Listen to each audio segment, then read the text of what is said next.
Setelah beberapa bulan menjalani rehabilitasi dan jauh dari para sahabat, Nia Ramadhani kembali terlihat jalani liburan mewah dengan kerabat terdekatnya. Netizen yang curiga bahwa momen liburan tersebut dijalani Nia dan para sahabat saat dirinya dikabarkan menjalani rehabilitasi. Penampilan istri Ardi Bakri yang tampak mengalami perubahan itu pun tak luput dari pantauan netizen.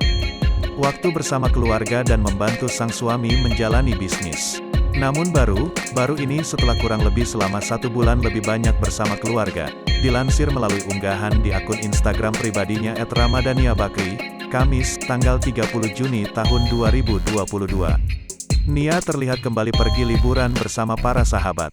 Tampak menantu Abu Rizal Bakri tersebut memilih untuk liburan di sekitar kawasan Borobudur.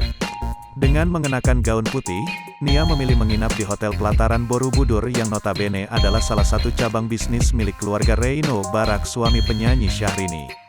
Gaya liburan mewah pun tak luput dipamerkan dengan menunjukkan suasana sarapan berlatarkan pemandangan indah di balkon hotel. Tak ketinggalan, Nia juga turut memamerkan sejumlah fasilitas liburan yang dinikmatinya seperti pergi berjalan, membatik, naik sepeda, yoga, hingga bermain golf bersama para sahabat.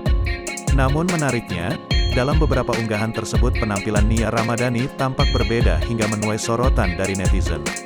Tak sedikit pula netizen yang curiga bahwa momen liburan tersebut dijalani Nia dan para sahabat saat dirinya dikabarkan menjalani rehabilitasi.